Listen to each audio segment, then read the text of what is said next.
Hello, Dr. Lendene to Project Janu Jandamia Alo Mingla Valo General Group 1 Pinch Bakery, a pet to pet Amia Goza, no Conseta Luvare. General Dignitulo Duame Presentation Garo, Group 1, a Pegani Pinsentare, Bakery Project Tipare, General Project Goro, Pinch Bakery Sobina Me Pitavare, PNCH Pinch Bakery Tipare. The bakery now Quega, Valo di Gansing of Payale Sore, Fan Facts Table to Jachimare. PNCH လို့ပေးရခြင်းအကြောင်းရင်းကတော့ကျွန်တော်တို့အဖွဲ့သူအဖွဲ့သားများရဲ့နာမည်အစ alphabet ကိုယူထားခြင်းဖြစ်ပါတယ် B ကကြတော့အဖွဲ့ခေါင်းဆောင်တည်သိမ်းခန့် N ကကြတော့တငယ်ချင်းနေထက်မို့နုနုဝေအနောနွယ်ဝင်း C ကကြကျွန်တော်ရဲ့နာမည် H ကကြဟဲနေမှုဆိုမှအားလုံးရဲ့နာမည်ပါဝင်ရအောင်ဆိုမှပေးထားတာဖြစ်ပါတယ်ဆိုတော့ presentation ကိုတွားကြပါစို့ကျွန်တော်တို့ခေတ်တွေတိုးတက်လာတာနဲ့အမျှ Western culture တွေကျွန်တော်တို့ရဲ့ဒီ Eastern culture ဘက်ကိုပိုကူးပြောင်းလာတယ်ပြီးတော့ independent lifestyle နဲ့နေထိုင်တဲ့လူတွေလည်းပိုများလာတဲ့အချိန်မှာဆိုရင်ဒီ food industry မှာဆိုရင် bakery ဟာအရေးပါတဲ့ကဏ္ဍအဖြစ်ပါဝင်လာတာကိုတွေ့ရပါတယ်အဲ့အတွက်ကြောင့်ကျွန်တော်တို့အဖွဲ့သူအဖွဲ့သားများအနေနဲ့ bakery project လုပ်ဖို့အတွက်ဆုံးဖြတ်ခဲ့ကြပါတယ်ကျွန်တော်တို့ပြုလုပ်မဲ့ bakery ဟာဆိုရင် gender မရွေးဘူးsocial class မရွေးဘူး religion မရွေးဘူးတနည်းအားဖြင့်ပြောရမယ်ဆိုရင်တော့လူမျိုးဘာသာမရွေးစားသုံးနိုင်မဲ့ bakery မျိုးကိုစီစဉ်မယ်ဆိုရင်မှproject ကိုဆွဲခဲ့ပါတယ်ကျွန်တော်ဒီလိုပြုလုပ်တဲ့ bakery ရဲ့ထူးခြားချက်တစ်ခုကကြတော့တခြား bakery တွေနဲ့မတူတဲ့မြောင်းမြမှာရှိတဲ့ bakery တွေနဲ့မတူတဲ့ delivery service ကိုပေးတော့မှာဖြစ်ပါတယ်ကျွန်တော်တို့ bakery ကနေရရှိနိုင်မယ့်အစားအစာတွေကတော့cake ပေါင်မုတ် chip biscuit juice စတဲ့အရာတွေပဲဖြစ်ပါတယ်ဆိုတော့ကျွန်တော်ရဲ့ mission ကကြတော့အရသာရှိပြီးကျန်းမာရေးနဲ့ညီညွတ်တဲ့အစားအစာတွေကိုဖန်တီးပေးမယ်နောက်ပြီးတော့မှဒီ bakery project ကနေပြီးတော့မှ part time အလုပ်ကိုပေးသွားဖို့စီစဉ်ရှိပါတယ်မော်တော်အနေနဲ့ကကြတော့အကောင်းဆုံးအစားအစာဆိုတာဈေးပေါ်ပေါ်နဲ့မရပါဘူးဒါပေမဲ့ဈေးနှုန်းအသင့်နဲ့အာဟာရရှိမယ့်အစားအစာကိုပေးစွမ်းနိုင်ဖို့အတွက်ကျွန်တော်ရဲ့ရည်ရွယ်ချက်ဖြစ်ပါတယ်ဆိုတော့ chapter 1ကိုတွားကြပါစို့မြောင်မှာကြည့်မယ်ဆိုရင်ကျွန်တော် bakery 5ခုလောက်ရှိပါတယ်စံပြမုံတိုင်းကာယတုခမိုင်စတဲ့အပြင် bakery ပေါင်း5ခုရှိတဲ့အထဲမှာဆိုရင်ဒီ independent lifestyle နဲ့နေထိုင်တဲ့ဥပမာပြောရမယ်ဆိုရင်ရုံးအလုပ်သားတွေဖြစ်ဖြစ်ပြီးတော့ college ကျောင်းသူကျောင်းသားတွေဖြစ်ဖြစ်အဆောင်တွေကျောင်းသူကျောင်းသားတွေဖြစ်ဖြစ်တိုးပွားလာတာနဲ့အများ bakery business ဟာဆိုရင်ပိုပြီးကျယ်ပြန့်လာတာကိုတွေ့ရပါတယ်ဒါတင်မကသေးပါဘူးကျွန်တော်တို့လို8လ9လလောက်ကျောင်းသွားတက်လိုက်ပြန်လာလိုက်အဲ့လိုမျိုးကျောင်းသူကျောင်းသားတွေအပြင်ရုံးအလုပ်သားတွေလည်းရှိမှာဖြစ်တဲ့အတွက်ကြောင့်ဒီ consumer ဟာဆိုရင်ပုံမတိုးပွားလာမှာဖြစ်ပါတယ်အဲ့အတွက်ကြောင့်ဒီလူဦးရေတိုးပွားလာတဲ့နဲ့အများ bakery project bakery လိုအပ်လာတယ်ဆိုတာကျွန်တော်တို့တွေ့မြင်လာခဲ့ပါတယ် main problem မှာဘာလဲဆိုရင်တော့မြောင်းမှာဆိုရင် bakery အများကြီးရှိပေမဲ့လည်းဒီ customer care ပြီးရင် good taste delivery service ပေးတဲ့ bakery တွေမရှိပါဘူးတချို့ဆိုရင်တော့မှမုန့်တွေအများကြီးလိုချင်တယ်ပြီးရင်ကောင်းတဲ့အရာသာလိုချင်တယ်ဆိုရင်ပတိန်ကိုတကိုးတကသွားပြီးဝယ်ကြတာမျိုးရှိနေတဲ့အခါကျဒါဟာ problem တစ်ခုဖြစ်နေတယ်အဲ့အတွက်ကြောင့်ကျွန်တော်တို့ဒီညောင်းမှာ bakery ဖြစ်ဖို့ bakery project လုပ်ဖို့ရွေးချယ်ခဲ့ပါတယ်ဒီ project ကနေဘာ benefit တွေရရှိမလဲဆိုရင်တော့ number 1ကျွန်တော်တို့ food delivery service ကိုပေးမှာဖြစ်တဲ့အတွက်ကြောင့် delivery လိုချင်တဲ့သူများအတွက်အဆင်ပြေမယ်နံပါတ်2 office worker independent living lifestyle နဲ့နေထိုင်တဲ့အကြောင်းသူကျောင်းသားတွေ office worker တွေအတွက်လည်းပိုပြီးအဆင်ပြေမယ်နံပါတ်3ကကြာကျွန်တော်တို့ဒီ project မှာဆိုရင်စက်သားရောင်းတဲ့ဒီ CP ကြက်ရောင်းတဲ့ 5 star company နဲ့ franchise လုပ်သွားမှာဖြစ်တဲ့အတွက်ကြောင့်ဒီအစားအစာကိုလည်းဒီ bakery တွိုင်းနဲ့ဒီကြက်သားလည်းတစ်ခါရဲရမယ်တနေရာထဲမှာရမယ်ဆိုတော့ convenient ဖြစ်တဲ့ဒီ advantage တွေပေးနိုင်မယ်ပြီးတော့ကျွန်တော်ခဏပြောသွားတဲ့အတိုင်းဒီ project ကနေပြီးတော့မှဒီ part time အလုပ်သမားကို short ချမှာfull time အလုပ်သမားကို short ချပြီးတော့မှ part time အလုပ်သမား9မှာဖြစ်တဲ့အတွက်ကြောင့် community နဲ့ society အတွက် part time အလုပ်သမားတွေကိုခေါ်နိုင်မှာဖြစ်တဲ့အတွက်ကြောင့်လူများအတွက်အကျိုးရှိမှာဖြစ်ပါတယ်။ဘာဖြစ်လို့ဒီမြောင်းရွေးရလဲဆိုရင်တော့မြောင်းဟာဆိုရင်မြန်မာနိုင်ငံမှာစံစပါအထက်နှုန်းတိုးတဲ့မြို့တစ်မြို့အနေနဲ့သတ်မှတ်ထားခြင်းခံရပါတယ်။တချို့ bakery တွေမှာဆိုရင်တော့ bakery product တွေမှာဆိုရင်တော့ဆန်ကိုလည်းအသုံးပြုလို့ရတဲ့အတွက်ကြောင့်ကျွန်တော်တို့အတွက်လည်းအဆင်ပြေပါတယ်။နောက်တစ်ခုအနေနဲ့ကကြတော့ဒီ ညောင်ညဟာဆိုရင် transportation နှမျိုးရပါတယ် water နဲ့ land transportation နှမျိုးရတယ်အဲ့အတွက်ကြောင့်လည်းသူ့မှာ advantage တွေရှိတယ်ဆိုတော့သူရဲ့ advantage တွေကဒါတွေပေါ့နော်ဒီကျွန်တော်တို့ပြုလုပ်သွားမယ် bakery ကိုကြတော့ဒီဆေးရုံအနားမှာရှိတယ်နေရာတနေရာကိုငှားရမ်းပြီးတော့မှအဲ့နာကိုကျွန်တော်တို့ဒီပြန်လည်ပြုတ်ပြင်ပြီးတော့မှဆိုင်ငှားရမ်းမယ်ဆိုင်ငှားရမ်းပြီးတော့မှအဲ့မှာ bakery project ကို run သွားမယ်လို့ဒီ project ဆွဲထားပါတယ်ဒီ project လုပ်ချင်အချင်း market မှာလိုနေတဲ့ market gap ရဲ့ problem solving ရဲ့ကိုဖန်တီးပေးနိုင်မယ်လို့လည်းယုံကြည်ပါတယ်ဆိုတော့ကျွန်တော်တို့ chapter 2ကိုတွားကြပါစို့ area of important consideration ကျွန်တော်တို့ရဲ့ Pinch Bakery project ဟာဆိုရင် profit နဲ့ benefit ကိုဦးစားပေးတဲ့ project မျိုးဖြစ်ပါတယ် startup business တစ်ခုအနေနဲ့ project ဒီ project ဟာဆိုရင်ဒီချက်ချင်းကြီးအမြတ်တွေအများကြီးရဖို့ဆိုတာခက်ခဲပါတယ်ဒါပေမဲ့ business တိုင်းကလည်းအဲ့လိုအစပိုင်းမှာခက်ခဲတာဖြစ်ပါတယ်ဒါပေမဲ့ကျွန်တော်တို့ဒီမြောင်းမြောက်ရွေးလိုက်တဲ့အခါမှာဆိုရင်ပသိမ်နဲ့ရန်ကုန်ထက်ဆိုင်ရင်အခွန်နေဆောင်ရတဲ့ဘေးတွေဆိုတာရော့နေလာပါတယ်ဥပမာပြောရမယ်ဆိုရင်ရန်ကုန်မှာကျွန်တော်တို့တယောက်စာနေတဲ့နေရာမှာတော့မှရေခတီးတန့်ပေးရတယ်မိခတီးတန့်ပေးရတယ်စီပင်ခတွေအများကြီးပေးရတဲ့အထက်မှာမြောင်းမြောက်မှာဆိုရင်ကျွန်တော်တို့ဥပမာရေလိုတယ်ဆိုရင်တွင်းရေရှိတဲ့အတွက်ကြောင့်ဒီမီတာခပဲကုန်မှာဒီရေအတွက်တီးတန့်မကုန်တော့တာမျိုးအဲ့လိုမျိုးတွေရှိရဲပြီးတော့ transportation မှာလည်း water နဲ့ land ရရှိတဲ့အခါကျတော့ဥပမာဟိုပြီးခက်နှစ်တုန်းကလိုမျိုးတရားပြတ်သွားတော့ဘာလို့ဆိုတော့ရေလမ်းကနေမှ transportation ရမယ်ပြီးတော့ဒီရေလိုင်းအဆင်မပြေဘူးဆိုတော့ land transportation နဲ့ပို့အဆင်ပြေတယ်ဒီလိုမျိုး change လုပ်လို့ရတဲ့အခါကျတော့ဒါအဆင်ပြေတဲ့ area important consideration မှာထည့်ထားပါတယ်ဆိုတော့ financing ကိုတွားကြပါစို့ကျွန်တော် Pinch Bakery project ဟာဆိုရင်ကုန်ကြမဲ့ finance မှာ 40% ကိုကြာကျွန်တော်တို့ဒီ project မှာပါဝင်တဲ့အရောက်စီတိုင်းကဒီ 40% ကို individual site ထုတ်သွားမှာဖြစ်ပြီးတော့မှလိုအပ်တဲ့ 60% ကိုကြာတော့ SME bank loan ကနေပြီးတော့မှရရှိမှာဖြစ်ပါတယ် National disaster ဖြစ်တဲ့ငလင်လောက်တာရေကြီးတာမုန်တိုင်းတိုက်တာစတဲ့အတွက်လိုအပ်တဲ့ reserve fund ကိုကြာ investor ထပ်ရှာဖို့တော့လိုအပ်မှာဖြစ်ပါတယ် Pinch Bakery project မှာဆိုရင် project team ကိုဘယ်လိုဖွဲ့စည်းမလဲဆိုရင်เนาะကျွန်တော်တို့ဒီ team member တွေကနေပြီးတော့မှ decision ယူပြီးတော့မှ manager တယောက်ကိုခန့်အပ်မှာဖြစ်ပါတယ်ဒီ manager ကနေပဲဘယ်သူတွေကဘယ်နေရာမှာတာဝန်တွေယူမယ် responsibility ကိုသူကခွဲပေးသွားမှာဖြစ်ပါတယ်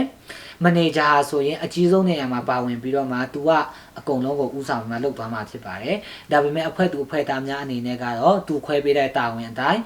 လှုပ်ဆောင်သွားဖို့ရှိပါတယ်ဒီ project team ဖွဲ့စည်းပုံကိုကြတော့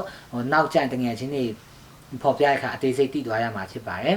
ဆိုတော့ဒီ project လုပ်တဲ့အခါမှာဆိုရင်ဆရာထည့်ပေးထားတဲ့ barriers of the project ဆိုတဲ့အကြောင်း selection ကြားချင်ပါတယ် project လုပ်တဲ့အခါမှာဆိုရင်အခက်အခဲအများကြီးရှိပါတယ်ဘာပဲဖြစ်ဖြစ် startup business တစ်ခုအနေနဲ့ပထမ6လအတွင်းလည်ပတ်နိုင်ဖို့အတွက် financial limitation တွေရှိရဲပြီးအများကြီး limitation တွေ financial limitation ကစ limitation တွေအများကြီးရှိရပါတော့ဆိုတော့ဒါကိုဖြည့်ရှင်းဖို့အတွက်ကျွန်တော်တို့ဘယ်လိုမျိုးအသုံးပြုလဲဆိုရင်เนาะ full time အလုပ်သမားကို short ချပြီးတော့ part time အလုပ်သမားကိုငားရမ်းတော့မှာဖြစ်ပါတယ်။ဘာဖြစ်လို့လဲဆိုရင်ကျွန်တော်တို့ full time အလုပ်သမားကိုငားမယ်ဆိုရင်เนาะသူတို့အတွက်စားစရိတ်တွေနေစရိတ်တွေစီစဉ်ရမယ်။ဆိုတော့အဲ့အတွက်ကုန်ကျစရိတ်တွေကပိုများပါလိမ့်မယ်။ဒါပေမဲ့ part time အလုပ်သမားတွေဆိုရင်เนาะသူတို့ဒီ bakery မှာအိတ်ဖို့လည်းမလိုဘူးပြီးတော့သူတို့အတွက်စားဖို့ပါဖို့လည်းမလို part time တစ်ခုပဲဆိုတော့သူတို့ကျွန်တော်တို့အတွက်လည်းအဆင်ပြေလို့သူတို့အလုပ်လိုချင်တယ်ဖတ်ထားအလုပ်လိုချင်တယ်ကျောင်းသူကျောင်းသားတွေဖြစ်ဖြစ်ဝင်ငွေလိုနေတဲ့သူတို့အဆင်ပြေတဲ့အတွက်ကြောင့်အဲ့မှာ expand ကို short ချနိုင်မယ်ပြီးတော့နောက်တစ်ခုကကြပါလဲဆိုတော့ minimalist ဆန်တဲ့ equipment နဲ့ furniture တွေကိုအသုံးပြုဖို့ပဲဖြစ်ပါတယ် minimalist လို့ပြောတဲ့အခါမှာဆိုရင်တော့ကျွန်တော်တို့ဥပမာပြောရမယ်ဆိုရင် startup business ဖြစ်ပြီးတော့မှကျွန်တော်တို့သုံးတဲ့ pre-burger ပစ္စည်းတွေတအားကောင်းလွန်းတာမျိုးဈေးတအားတွေကြီးပြီးမှဒီ 4 star 5 star hotel လောက်ကသုံးတဲ့ခုံတွေစပွဲတွေသူတို့ရဲ့ဒီ restaurant ကတုံးတယ်အဲ့လိုမျိုးတွေမဟုတ်ပဲねဒီ minimalist ဆန်နဲ့ furniture နဲ့ equipment တွေပြီးတော့ bakery လုပ်တဲ့နေရာမှာဆိုရင်လည်းမလိုအပ်တဲ့ဒီတန်ဖိုးကြီးလွန်းတဲ့ဟိုမုံဖုတ်တဲ့ set ဖြစ်အဲ့လိုမျိုးဟာတွေကို short ချပြီးတော့မှကျွန်တော်တို့ဒီ financial limitation တွေကိုကြော်ဖြတ်ဖို့barrier တွေကိုကြော်ဖြတ်ဖို့အတွက်စဉ်းစားထားပါတယ်ပြီးတော့ ဆက်ဆက်ချင်းဝင်တဲ့ business ဖြစ်တဲ့အတွက်ကြောင့်သူများတွေတိလာအောင်လို့ advertising အနေငယ်လုပ်သွားဖို့လည်းအစီအစဉ်ရှိပါတယ် advertising တွေကဘယ်လိုမျိုးပုံစံလဲဆိုရင်เนาะဒီကျွန်တော်တို့ဥပမာပြောရမယ်ဆို MUS ကိုလာပြီးတော့မှဒီ bakery ကိုခဏတစ်ဖြုတ်လာကြော်ညာတာမျိုးဟို coffee ကြော်ညာတယ်လို့မျိုးပေါ့เนาะဟိုကျောင်းရှိလေးမှာထိုင်မှာဟို coffee လာရောင်းတာမျိုးကျွန်တော် bakery ဆိုလည်းဒီ coffee ရောင်းလို့တော့လှုပ်မရအောင်ဆိုမှတခြားနည်းလေးတွေပဲเนาะ small advertising တွေလုပ်သွားဖို့လည်းအစီအစဉ်ရှိပါတယ်ဆိုတော့ဒီ project ကို run တဲ့အခါမှာဆိုရင်ကျွန်တော်တို့ legal destruction တွေကင်းဖို့ရန်အတွက် government စီကနေပြီးတော့မှ rules and regulation တွေကိုယူပြီးတော့မှ register ကောင်းကောင်းလုပ်သွားဖို့လည်းအစီအစဉ်ရှိပါတယ်ဒါမှဒါလည်းကျွန်တော်တို့ရဲ့ project ခါဆိုရင်လွတ်လပ်အစိုးရရဲ့အတိအမှတ်ပြုမှုထဲမှာဆိုရင် run လုပ်ရမှာဖြစ်ပါတယ်ဆိုတော့ကျွန်တော်တို့ project chapter 1 နဲ့ 2 ကတော့ကျွန်တော်ရဲ့တင်ဆက်မှုပြီးသွားပါပြီ chapter 3 strategic alternative of the project ကိုကျွန်တော်တငယ်ချင်းတွေထက်မောကနေပြီးတော့မှဆက်လက်တင်ပြပေးသွားမှာဖြစ်ပါတယ်ကျေးဇူးတင်ပါတယ်ကျွန်တော်ပြောသွားမယ့်အကြောင်းအရာကတော့ strategy alternative of the project ကျွန်တော်တို့ရဲ့ capital ကိုပေါ့နော်ငွေအရင်းမြစ်တဲ့နေရာကနေယူသွားမှာဖြစ်ပါတယ်ပထမအရင်းနှီးကြတော့ project members တွေရဲ့ရင်းနှီးမြှုပ်နှံမှု individual ဆက်ထုတ်မှာဖြစ်ပြီးတော့နောက်အရင်းမြစ်တစ်ခုကြတော့ bank ကနေအကျွေးယူသွားမှာဖြစ်ပါတယ်project member ရဲ့ယင်းနှီးမြှုပ်နှံမှုဟာဆိုလို့ရှိရင် capital ရဲ့40%ရာခိုင်နှုန်းပါဝင်သွားပြီးတော့ bank ချင်းငွေကနေ60%ရာခိုင်နှုန်းပါဝင်သွားမှာပဲဖြစ်ပါတယ်အကယ်၍ဒီ project ကတူတယောက်စီရဲ့ကိုယ်ပိုင်ငွေနဲ့စတင်မယ်ဆိုလို့ရှိရင်ဒီ project ကချင်းငွေရဲ့အတူကို short ချပေးနိုင်မှာဖြစ်ပါတယ်အကယ်၍ဒီ project ကတခြားငွေရေးကြေးပြဿနာရှိမယ်ဆိုလို့ရှိရင်ရင်းနှီးထားတဲ့ငွေကနေပြန်ပြီးတော့အသုံးပြုနိုင်မှာဖြစ်ပါတယ်9နှစ်တာအတွက်9ရန်ထားတဲ့ကိုယ်ပိုင် short ပေါ့နော်ကျွန်တော်တို့ရဲ့ The Punch Bakery ကနေသဘောတူစာချုပ်နဲ့အတူ plan တွေဆွဲပြီးတော့ပြုလုပ်သွားမှာပဲဖြစ်ပါတယ်စနေနေ့တိုင်းမှာအပနလအတော်တွေးမှာကျွန်တော်တို့ရဲ့ shop အတွက်အလုပ်လုပ်ပြီးတော့လေပတ်သွားမှာပဲဖြစ်ပါတယ်ဒီအဆောက်အုံတွေကိုတော့ပြန်ပြီးတော့အသစ်ပြုပြင်မယ်ပြီးတော့လပဖို့ရန်အတွက်တစားဆင်သွားမှာပဲဖြစ်ပါတယ်5 star CP နဲ့ franchise system ကိုတော့ကျွန်တော်တို့ရဲ့ The Punch Bakery ကသဘောတူမှုပြုလုပ်သွားမှာပဲဖြစ်ပါတယ်ကျွန်တော်တို့ရဲ့ The Punch Bakery shop ကတော့အပိုင်း9ပိုင်းနဲ့ပြင်ပြီးတော့ဝုံမှန်ပြုပြင်သွားမှာပဲဖြစ်ပါတယ်ဒါပြီးတာနဲ့နလအတော်တွေးမှာကျွန်တော်တို့ရဲ့ Punch Bakery ပေါ့နော်Bakery ပေါ့နော်အလောက်လာလောက်ချင်တဲ့ဝူထန်းတွေကိုပေါ့နော်စပြီးတော့ interview မြည်သွားမှာပဲဖြစ်ပါတယ်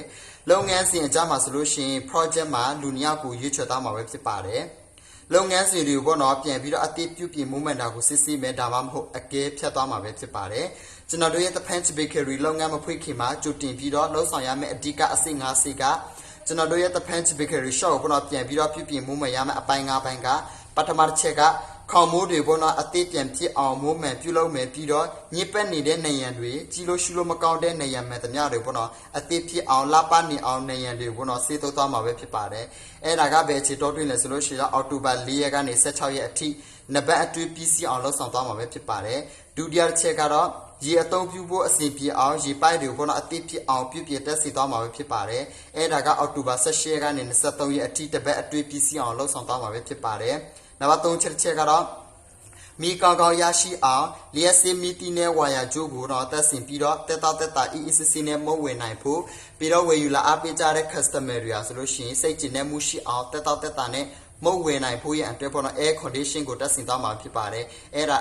ဒါကတော့အောက်တိုဘာ25ရက်ကနေ30အထိတပတ်အတွင်းပြည့်စုံအောင်လုပ်ဆောင်သွားမှာဖြစ်ပါတယ်လေးချက်ကတော့ကျွန်တော်တို့ရဲ့ The Punch Bakery shop ရဲ့အရှိတက်မှာဆိုလို့ရှိရင်ပေါ့နော် logo ကိုလပနေအောင်တက်ဆင်သွားမှာပဲဖြစ်ပါတယ်အချိန်ကတော့ November 1ရက်ကနေ23ရက်အထိနှစ်ပတ်အတွင်းပြည့်စုံအောင်တက်ဆင်သွားမှာပဲဖြစ်ပါတယ်နံပါတ်5ချက်ကတော့မုံရောင်းတဲ့အခါမှာတော့လကောက်ကုတ်ထုတ်တဲ့ခါမှာတော့လကောက်ပေါ့နော်အထောက်အကူပြုစေတဲ့ဆက်နဲ့အသုံးဆောင်ပစ္စည်းတွဲဖက်ပစ္စည်းတွေကိုပေါ့နော်ကျွန်တော်တို့ရဲ့ The Punch Bakery shop ကနေတက်ဆင်သွားမှာပဲဖြစ်ပါတယ်အချိန်ကတော့ November 15ရက်ကနေ29ရက်အထိနှစ်ပတ်အတွင်းပြီးစီအောင်လှုပ်ဆောင်သွားမှာပဲဖြစ်ပါတယ်ဒီနေ့ကျွန်တော်တင်ပြမယ့်ပိုင်းကတော့ project organization ပိုင်းဖြစ်ပါတယ်ကျွန်တော်ရဲ့စီမံကိန်းအဆိုရင်ကျွန်တော်တို့စီမံကိန်းကိုဦးဆောင်နိုင်မဲ့ manager ကိုရွေးချယ်ရန်စီစဉ်ထားပါတယ်စနစ်တကျနဲ့ကျွန်တော်တို့အဖွဲ့ဝင်များ၏ social channel 2ကျွန်တော်အဖွဲ့ social channel 2စာရဲ့တာဝန်ကိုယူရတော့ဖြစ်ပါတယ်စီမံကိန်း manager တယောက်တည်းဖြစ်တဲ့အတွက်တဲ့အနေထားမှာဆိုရင်သူရဲ့အဖွဲ့ဝင်များနဲ့အတူလုပ်ငန်းကိုတာဝန်ယူဖို့အတွက်ဖြစ်ပါတယ်စီမံကိန်းအဖွဲ့ဝင်မှာပါဝင်သူများကတော့ project manager ပြီးတော့ project assistant manager 1 and 2 cashier ပြီးတော့ marketing team ပုံလိုပဲဖြစ်ပါတယ်ဒီရာထူး5ခုမှာဆိုရင် marketing team မှာဆိုရင်ရာထူး4ခုနဲ့ဖွဲ့စည်းထားပါတယ်လက်ထောက် manager 1နဲ့2ရာဆိုရင်သူတို့က interview အပိုင်းမှာသူတို့ကဆိုရင်တောင်းဝန်ရပါဖြစ်ပါတယ်ဤရာထူး5ခုကိုစီမံကိန်းအဖွဲ့ဝင်များနဲ့ဖွဲ့စည်းထားတာဖြစ်ပါတယ်ပြီးတော့အခြားပါဝင်သူများမှာမဖို့သူရဲ့လက်ထောက်ပြီးတော့ဝန်ထမ်းပြီးတော့တူဝန်ထမ်းပြီးတော့အပြင်မှာလောတဲ့ဝန်ထမ်းများပဲဖြစ်ပါတယ် project manager ကိုအဖွဲ့ဝင်များရဲ့ software ချက်နဲ့ရွေးကောက်တင်မြှောက်ထားတာဖြစ်ပါတယ် manager ရဲ့တာဝန်အားဆိုရင်အဖွဲ့ဝင်များကိုစုစည်းပြီးတော့သူတို့ရဲ့နေရာတည်မှာရွေးကောက်တတ်မှတ်ရန်အတွက်ဖြစ်ပါတယ်မုံဖို့လုပ်ငန်းတစ်ခုဤရေပူရအထွေထွေလုပ်ငန်းစီမှာလည်းတာဝန်ရှိပါတယ်စီမံကိန်းရဲ့ cashier ဘက်မှာလည်းတာရဲအုပ်ချုပ်ပိုင်ခွင့်ရှိပါတယ် assistant manager 1 ဆိုရင်မဖို့လုပ်ငန်းကိုဥဆောင်ရန်နဲ့ထိသိမ်းဆောက်ရှောက်ရန်အတွက်တာဝန်ရှိပါတယ်ကုန်ကျန်းဝင်ရန်နဲ့လိုအပ်ချက်များကိုဖြည့်ဆည်းရန်အတွက်သူ့မှာတာဝန်ရှိပါတယ် assistant manager 2ဆိုရင်ထွေနဲ့ဖြတ်ဝေရေးဝန်ထမ်းများကိုစီမံခန့်ခွဲရတာဝန်ရှိပါတယ်ပြီးတော့ပြုပြင်ထိသိမ်းမှုစီမံရန်တာဝန်ရှိပါတယ် customer service နဲ့ဆိုင်ရဲ့ဝန်ဆောင်မှုများကိုမှလည်းတာဝန်ရှိပါတယ် finance manager ဘာလို့ရမလဲဆိုတော့ finance manager ကျွန်တော်တို့လုပ်ငန်းရဲ့ဝင်ငွေထွက်ငွေပြီးတော့ဝင်ငွေနှုန်းကိုစစ်ဆေးပြီးထိထုတ်ရန်ဖြစ်ပါတယ်ကုန်ကျန်းများနဲ့ခြားကုန်ကျန်းဝယ်ယူမှုများရဲ့ကုန်ကျစရိတ်ကို မန်နေဂျာများနဲ့ပြီးတော့အဖွဲ့ဝင်များအားလုံးကိုပြန်လည်ပြီးတော့တင်ပြရဖြစ်ပါတယ်တလတစ်ချိန်တင်ပြပြီး cashier ကောင်တာအတွက်တာဝန်ရအတွက်ဖြစ်ပါတယ်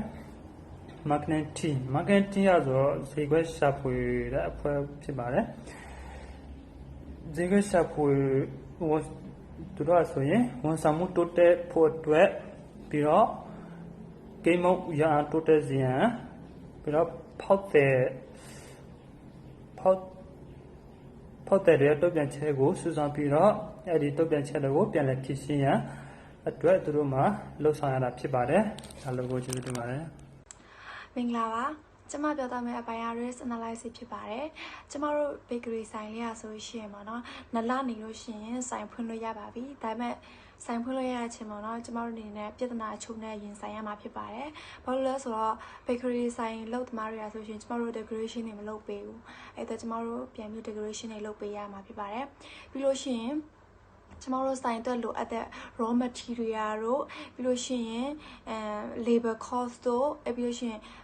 bakery product set တို့ transportation ဖိုးရဆိုရှင်ပေါ့နော်အပြောင်းလဲရှိနိုင်တယ်ပေါ့နော် price မှာဘာလို့လဲဆိုတော့ covid-19 ကြောင့်ဖြစ်ပါတယ် covid-19 ရဆိုလို့ရှိရင်ပို့ပြီးတော့ကြီးထွားလာမယ်ဆိုရှင်ကျမတို့ business ဆိုရှင် run နိုင်မှာမဟုတ်ပါဘူး covid-19 ကြောင့်ကျမတို့ရဲ့ business ဆိုလို့ရှိရင်ပေါ့နော်နောက်နေသွားနိုင်ပါတယ်ပြီးလို့ရှိရင်ပေါ့နော်ကျမတို့ business ဆိုရှင်တခြားဆိုင်နဲ့ပေါ့နော်ကျမတို့ပြိုင်ပြီးတော့ရှင်ပြီးတော့ပေါ့နော်လုပ်လို့မရသေးဘူးဘာလို့လဲဆိုတော့ညမှာလည်းဆိုင်နေအများကြီးရှိရဲ့အမိုင်မိုင်းတို့စံပြတို့ကနာမည်ရပြီးသားလေသူတို့တွေနဲ့ကျမတို့ပြိုင်ပြီးတော့ပေါ့နော်ဆိုင်ကိုဘလို့မှ run နိုင်မှာမဟုတ်ဘူးပေါ့နော်ဘာလို့ဆိုတော့ကျမတို့ project ကအခုမှစတယ် experience လည်းမရှိသေးဘူးပေါ့နော်ပြီးလို့ရှိရင်ဘာလဲကျမတို့အနေနဲ့ပေါ့နော်အားကြောင့်အချိန်တိုတွင်းမှာကျမတို့အမြင်ဖို့တဲ့ကျမတို့မအိမ်ထားပေါ့နော်ကျမတို့ project ကဆိုရှင် long term project ဖြစ်ပါတယ်တကယ်လို့ပေါ့နော်ကျမတို့ဒီပါလဲကျမတို့ bakery ဆိုင်ကိုပေါ့နော်မရန်နိုင်ဘူးကိုဗစ်ကာလမှာပေါ့နော်မရန်နိုင်ဘူးဆိုရှင်ကျမတို့အနေနဲ့ပေါ့နော်ကျမတို့ချီရတဲ့အကျွေး payment လုံးတွေကိုကျမတို့ပြန်ဆက်နိုင်မှာမဟုတ်ဘူးပေါ့နော်ပြီးတော့ရှင်ကျမတို့အနေနဲ့ government စီရပေါ့နော်ဆိုင်ဖွင့်လို့ရတဲ့ license တွေကျမတို့လိုအပ်တဲ့ကျမတို့ရဲ့ bakery ဆိုင်အတွက်ဒါပေမဲ့ COVID-19 ကာလမှာဆိုရှင်ပေါ့နော်အဲ့ဒါတွေရဖို့ဆိုတာဆိုရှင်နည်းနည်းခက်ခဲမယ်လို့ကျွန်တော်တို့ထင်ပါတယ်ရှင်ကျမတို့အနေနဲ့ပေါ့နော်ကျမတို့ bakery လေးကိုပေါ့နော် public မှာပဲရောင်းမယ်ဝယ်မယ်ပြုလုပ်မယ်အဲ့ဒါကြောင့်မလို့ကျမတို့အနေနဲ့တလီကေအပေးရဲပေါ့နော်ကန်သက်ချက်တွေပြီးလို့ရှိရင်သူတို့ဖော်ပြထားတဲ့ထုတ်ပြန်ချက်တွေကိုပေါ့နော်ကျမတို့အနေနဲ့သူတို့ထုတ်ပြန်တဲ့အရာတွေကိုကျမတို့စောင့်ဆိုင်ရမှာဖြစ်ပါတယ်ပြီးလို့ရှိရင်ပေါ့နော်ကျမတို့အနေနဲ့လည်းပေါ့နော်တာဝန်တည်တဲ့စာပဲပေါ့နော်food and safety အတွက်ကျမတို့များများပဲလုံးမဲ့အတွက်များများမှာရှိတဲ့ကန်သက်သူတို့ထုတ်ပြန်ထားတဲ့ law အတိုင်းကျမတို့အနေနဲ့ပေါ့နော် food and safety ကိုကျမတို့အဲ့အစနစ်မီကျမတို့လှုပ်ဆောင်မှာဖြစ်ပါတယ်ပြီးလို့ရှိရင်ပေါ့နော်နောက်ပြီး FDA food drug ပေါ့နော် administration သူတို့ကထုတ်ထားတယ်ပေါ့နော်အဲ့ FDA ကညွှန်ကြားထားတဲ့အတိုင်းပေါ့နော်ကျမတို့အနေနဲ့တန်ရှင်းမှုတွေကစားပေါ့နော်ကျမတို့လှုပ်ဆောင်မယ်ပြီးလို့ရှိရင် FDA ကပေးတဲ့ပေါ့နော် license ကိုလည်းကျမတို့ရအောင်ယူရမှာဖြစ်ပါတယ်ပြီးလို့ရှိရင်ပေါ့နော်bakery ဆိုင်လေးလည်းကျမတို့ test ID ကိုလည်းကျမတို့အနေနဲ့လှုပ်ဆောင်ထားမှာဖြစ်ပါတယ်ကျမတို့အနေနဲ့ပေါ့နော်အလွန်ကောင်းမွန်တဲ့တန်ရှင်းတဲ့လေ့ကျင့်တဲ့တန်ရှင်းမှုလေ့ကျင့်တဲ့ပေါ့နော်လေ့ကျင့်တွေကိုကျမတို့အနေနဲ့ထိန်းသိမ်းဖို့လိုအပ်တယ်လို့ရှင်ပေါ့နော်စားသုံးတွေအတွက်ပေါ့နော်ဘေးကင်းဖို့အတွက်အဲ့ဒီအစားအသောက်တွေထုတ်လုပ်နိုင်ဖို့အတွက်ပေါ့နော်မဟုတ်ဘူးသမားတွေကဆိုရှင်ကျမတို့ဆိုင်အနေနဲ့ပေါ့နော်အဲ့ဒါတွေကိုကျမတို့အနေနဲ့ထိန်းသိမ်းမှာဖြစ်ပါတယ်ပြီးလို့ရှင်စားသုံးသူတွေအနေနဲ့ရောပေါ့နော်government အနေနဲ့ရောပဲကျမတို့ရဲ့ bakery ဆိုင်လေးကိုကျမတို့ bakery ဆိုင်လေးကိုသူတို့ယုံကြည်မှုရှိအောင်ကျမတို့ဆိုင်ရာရွှေတန်းရှင်းတဲ့အစားအစာတွေပဲလုပ်တယ်ဆိုတာပေါ့နော်သူတို့အနေနဲ့သိရှိအောင်ဆိုလို့ရှိရင်ကျမတို့အနေနဲ့ပေါ့နော် government ကလာပြီးစစ်ဆေးတာကိုကျမတို့အနေနဲ့ခံကြမယ်သူတို့စစ်ဆေးတော့ပြုမစားခံပြီးတော့တန်းရှင်းတဲ့အစားအစာတွေထုတ်ပေးဖို့ကျမတို့အနေနဲ့လိုအပ်ပါတယ်The Pan Bakery ဆိုင်လေးရဆိုရှင်ကျမတို့ long term project ဖြစ်ပါတယ်ပြီးလို့ရှိရင်ဆိုင်အတွက်လိုအပ်တဲ့ပေါ့နော် furniture တို့ပြီးလို့ရှိရင် mobile set တို့လိုအပ်တဲ့ပစ္စည်းမှန်သမျှပေါ့နော်ကျမတို့နဲ့ higher တွေကိုကျမတို့မသုံးပါဘူးရိုးရိုးလေးပဲပေါ့နော်ပြီးလို့ရှိရင်အဲ့အရာတွေကိုကျမတို့အနေနဲ့ပေါ့နော် RGO47 align မြန်မာအနေကျမတို့ဈေးနှုန်းကိုရှာပြီးတွက်ထားပါတယ်ကျမတို့အနေနဲ့တွက်တဲ့ချိန်မှာလည်းပေါ့နော်မြန်မာကျပ်နဲ့ပဲကျမတို့တွက်ထားပေးပါတယ်ပြီးလို့ရှိရင်ကျမတို့အနေနဲ့ပေါ့နော်ခမန်းဈေးနှုန်းပေါ့နော်340နဲ့9,900ကျပါတယ်ပြီးလို့ရှိရင်ကျမတို့အနေနဲ့ခမန်းလို့မရသေးတယ်ပေါ့နော် transportation ခါတို့ material handling ခါတို့ delivery အဲ့ဒီပို့ဆောင်ခါတွေကိုကျမတို့အနေနဲ့ထပ်မတွက်ထားသေးပါဘူးညောင်မြမျိုးရဲ့ပေါ့နော်ဒီနေရာဆိုရှင် ARD တိုင်းမှာတည်ရှိပြီးတော့ပေါ့နော်ညောင်မြမျိုးရာဆိုရှင်ရသေးသူအပြောင်းလဲကြအောင်ပေါ့နော်ရေကြီးတာတို့မုန်တိုင်းတိုက်တာတို့မီးလောင်တာတို့လည်းမကြာခဏဖြစ်ပေါ်တတ်ပါတယ်အဲ့ဒါတွေကိုပေါ့နော်တဘာဝဘေးအန္တရာယ်တစ်ခုပဲဖြစ်ပါတယ်အဲ့ဒါတွေကျမတို့အနေနဲ့ပေါ့နော်ရှောင်လဲလို့မရကြပါဘူးကျမတို့အနေနဲ့လောက်ထားမှာမီးရေလေတွေတို့ပေါ့နော်သူတို့တွေကိုရှောင်ရှားနိုင်မှုအတွက်သူတို့ရဲ့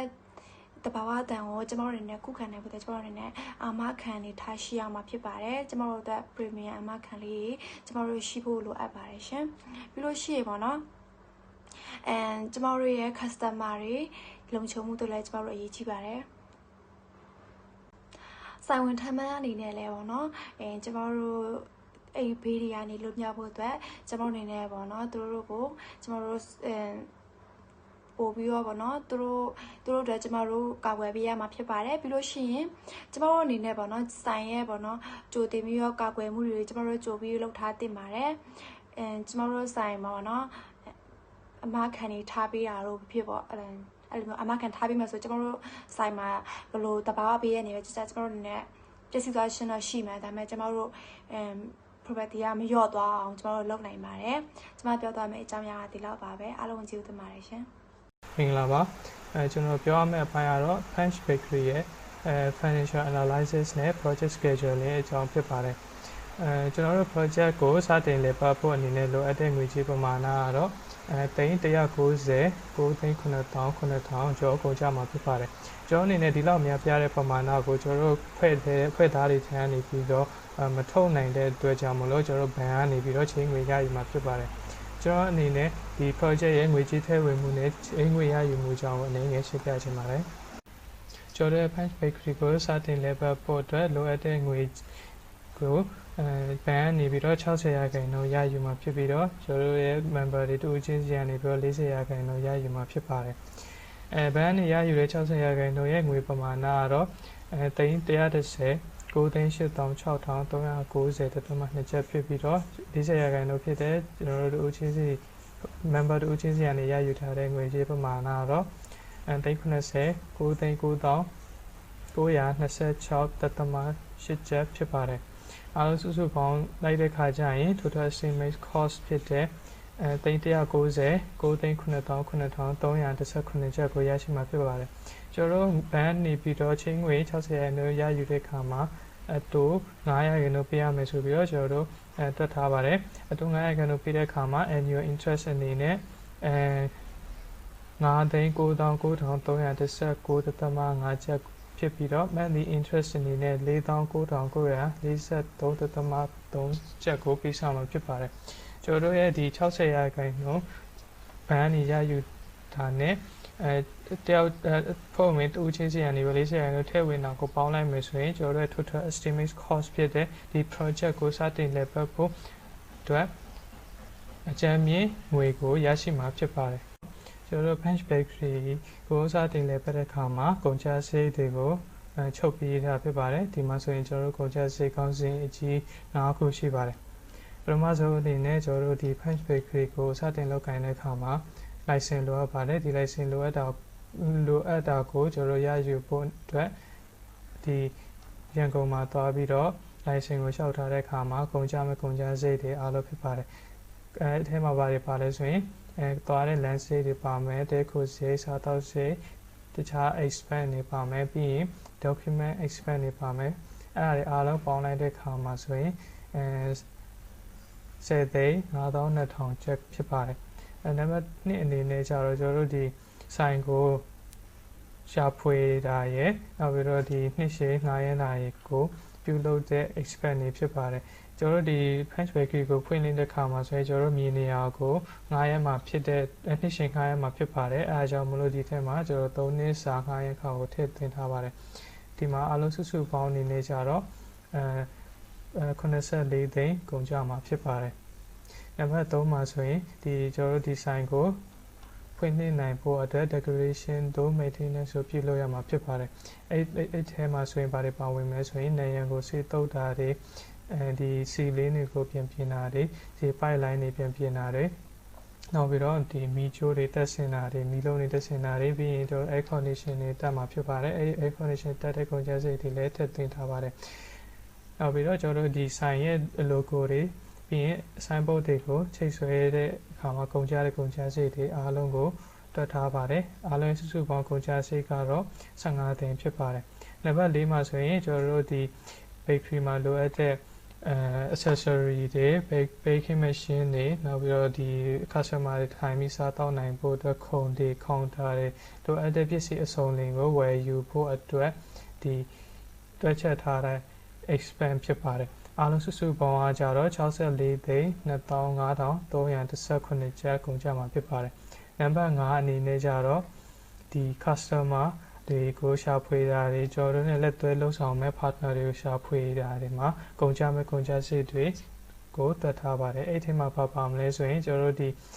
အပေါ်မှာကျွန်တော်တို့တငယ်ချင်းချိုးပြောသွားမယ်လို့ယုံကြည်ပါတယ် CB5 star ကိုကျွန်တော်တို့ franchise ရယူတဲ့အခါမှာကုန်ကျမဲ့ကုန်ကျစရိတ်လည်းပါမယ်